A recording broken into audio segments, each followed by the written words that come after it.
नमस्कार, मी प्रियांका पाटील। आपण पाहत आहात राष्ट्रीय लोकराज्य न्यूज, निर्भीड बातम्यांचे व्यासपीठ। आज आपण दिवसभरामध्ये घडणाऱ्या घडामोडींवर नजर टाकूया।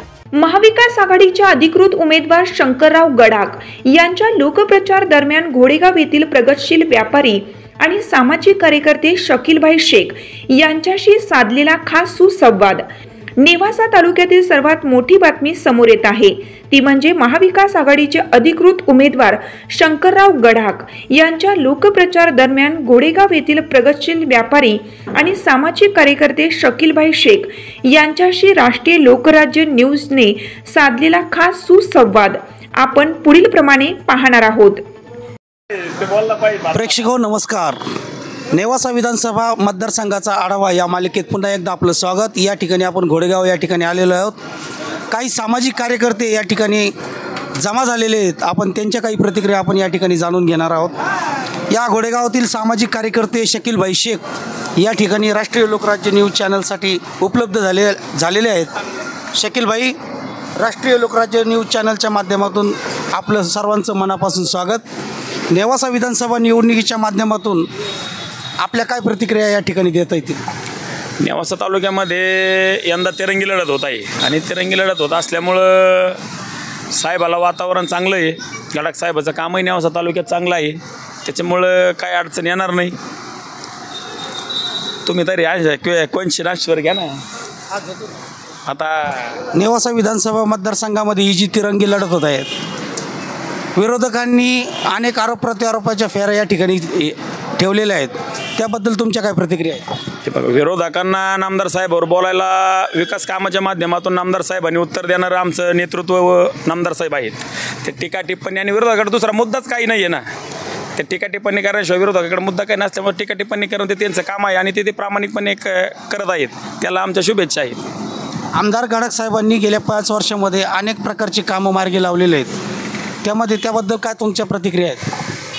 काम आता नामदार साहेबाचं काम जे घोडेगावकरांसाठी दिसतंय, घोडेगावची पाण्याची योजना असेल, घोडेगावचं कांदा मार्केट असेल, घोडेगावचा म्हशीचा बाजार असेल, त्याच्यानंतर आपले जे शेत शिवारातले वाड्या वस्तीवरले रस्ते असतील, हॉस्पिटल आपलं घोडेगावचं जे ट्रामा सेंटर जे हॉस्पिटल आहे आपल्याला ग्रामीण रुग्णालय असेल, घोडी शिवदेवीमध्ये पिविंग ब्लॉक बसायचं काम असेल, आमच्या दर्ग्याच्या आमच्या काही जे आपले पास्टर पैलवान साहेब आहेत त्यांच्या चर्चमध्ये असेल, असं प्रत्येक ठिकाणी साहेबाचे काही ना काही योगदान घोडेगावमध्ये राहिलेलं आहे। आणि शक्यतो विशेष करून घोडेगावमध्ये आमच्या घोडेगाववरती साहेबांचं 50 वर्षापासूनचं प्रेम जे आहे ते अतूट घोडेगावकरांचं आणि नामदार शंकरराव गडाख साहेबांचं हे एक अतूट असं नातं आहे।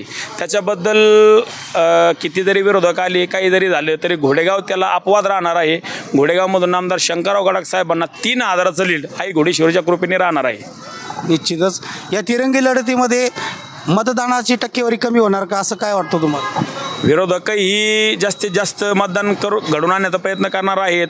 आम्ही बी काम करत आहोत, जास्तीत जास्त मतदान करण्याचा आमचा प्रयत्न आहे। त्यामुळे मागच्या वेळेच्यापेक्षा यावेळेस निश्चित 10% तरी मतदान हे जास्त होणार आहे, वाढणार आहे। मतदानाचा टक्केवारी आकडा वाढणार आहे। आपण ज्यावेळेस तळागाळातल्या कार्यकर्त्यांपर्यंत मतदारांपर्यंत पोहोचता त्यावेळेस तुम्हाला काय जाणवतं प्रतिक्रिया? लोकांमध्ये गडाख साहेबाविषयी जे नेवासा तालुक्यात आणि गडाख साहेबाचं जे नातं आहे, खरं तर विरोधक सांगतात की 50 वर्षापासून नामदार शंकरराव गडाख साहेबाला त्यांच्याकडे सत्ता आहे। आपण खरं जर तसं बघायला गेलं तर बरेचसे आमदार या नेवासा तालुक्याला होऊन गेलेले आहेत। आपला काय नेवासा तालुका स्वतंत्र नव्हता।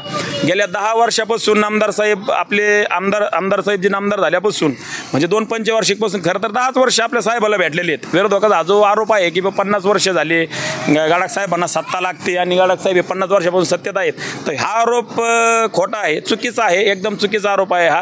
नामदार शंकरराव गडाख साहेबची ही जी दुसरी टर्न आहे, ही दुसरी टर्न नामदार साहेबाला भेटलेली आहे। आणि त्या टर्ममध्ये घोडेगावचं कांदा मार्केट असेल, घोडेगावचं हॉस्पिटल असेल, घोडेगावची पाण्याची योजना असेल, वाडी वस्त्यावरचे रस्ते असतील, स्टँड ते आपला घोडे शिवदेवीपर्यंत रस्ता असेल, वाड्या वस्त्यावरले वार्डामधले सगळे रस्ते हे झालेले आहे, स्ट्रीट लाईट असतील पूर्णपणे, आणि वाड्या वस्त्यावरचे डीपीचे प्रश्न प्रामुख्याने असतात, हे पण सोडण्याचे प्रयत्न आमदार साहेबांनी गेल्या 10 वर्षा काळामध्ये केलेले आहेत।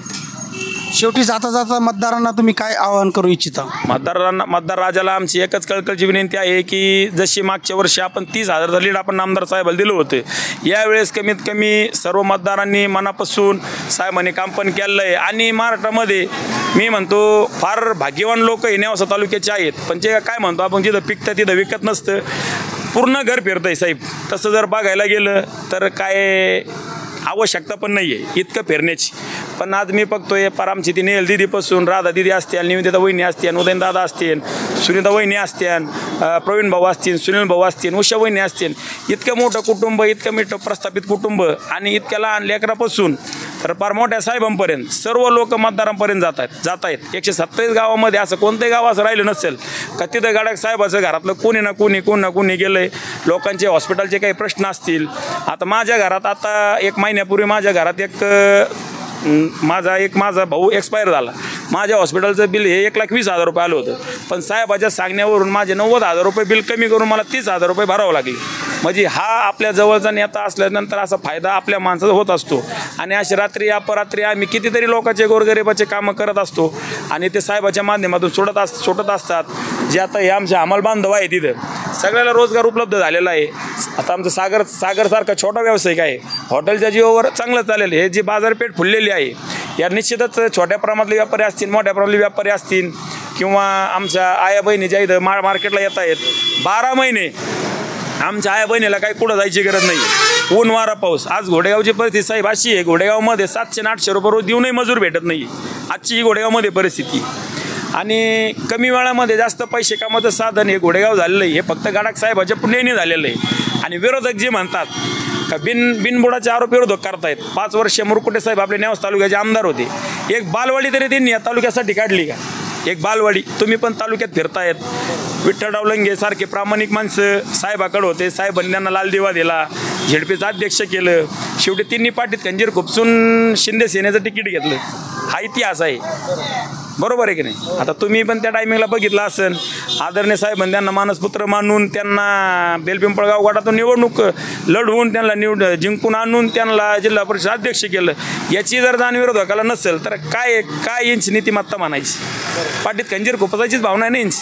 सरळ शिंदे साहेबाचं तुम्ही तिकीट घेऊन लढता, तुम्ही भाजपचं काम करता, तुम्ही विद्यमान भाजपचे जिल्हा अध्यक्ष, एका रात्रीत तुम्ही तिकीट शिंदे सेनेत जाऊन शिंदे सेनेचं तिकीट घेता. म्हणजे काय तुमची नैतिकता कुठं चालली? फार शनिदेवाच्या आमच्या खरोखर भावना इथं दुखावल्या का इतकं मोठं तीर्थक्षेत्र आमच्याकडे शनी शिंगणापूर आहे. राज्यभरातून देशभरातून लोक त्या शनिदेवाला येत आहेत आणि राजकारणापायी ह्या लोकांची मजल देवावरती हात ठेवायपर्यंत गेली. काय यांची नीतिमत्ता, काय संस्कृती? त्या शनिदेवाचा आम्ही मनापासून आदर करतो, आम्ही शनिदेवाला मानतो. आमचा जन्म त्या शनिदेवाच्या दरबारामध्ये झाला, त्यामुळं आम्हाला त्याचा आनंद आहे. पण या लोकांमुळं आमच्या फार मनाला वेदना झाले हा प्रकार पाहून. आणि एक तर घाणेरडं राजकारण महाराष्ट्रात कुठंच चालू नाही, तितकं घाणेरडं राजकारण हे आपल्या नेवासा तालुक्यामध्ये चालू आहे. मध्यंतरी साहेबांच्या घरावरती आरोप झाले. राजकारणात विचारावरती झालं पाहिजे, शेतकऱ्यांसाठी देणं घेण्यावर झालं पाहिजे. हे ते न सोडता घरगुती विषयामध्ये साहेब अडचण आणायच्या, खोटे केस दाखल करायचे, हे प्रकार तालुक्यामध्ये झाले आहेत. आणि निश्चित देव त्यांना सद्बुद्धी देव. शनिदेवाला माझी प्रार्थना आहे, विरोधकांना देव सद्बुद्धी देव. राजकारण हे चालू असतं, जे आपल्याला बाळासाहेब ठाकरे साहेबांनी सांगितलेलं आहे. 80% समाजकारण आणि 20% राजकारण. तर हे मला विरोधकात तर हे कुठंच गुण पाहायला भेटत नाही. कोणत्याही गोष्टीत राजकारण. आमच्या मार्केट कमिटी ब्लॅकलिस्टमध्ये टाकण्यात गेली. बाळासाहेब मुरकुटे ज्यावेळेस आमदार होते त्यावेळेस आमचे कामं थांबवण्यात आले. हे कुठं पेडणार आहे पाप आपण? आणि बाळासाहेब मुरकुटे 5 वर्ष आमदार असताना त्यांनी एक बालवाडी तरी काढली का? त्यांच्या गावातल्या लोकांना कुठं 10 लोकांना त्यांनी रोजगार दिला आहे का? हे तुम्ही बघा आणि तुम्ही ठरवा लोकांनी काय केलं पाहिजे. तर हे होते शकीलभाई शेख की जे नेवासा मतदारसंघाचा आढावा या कार्यक्रमात ते आपल्या सहभागी झाले होते. शकीलभाई, राष्ट्रीय लोकराज्य न्यूज चॅनलला आपण जी मुलाखत दिली त्याबद्दल धन्यवाद. राष्ट्रीय लोकराज्य न्यूज चॅनलसाठी किशोर दरंदले, रोहित गवळी, नमस्कार. नेवासा प्रतिनिधी रोहित गवळीसह किशोर दरंदले. ताज्या बातम्यांसाठी आणि अपडेट्ससाठी राष्ट्रीय लोकराज्य न्यूज चॅनलला सबस्क्राईब करा, तसेच लाईक आणि शेअरही करा.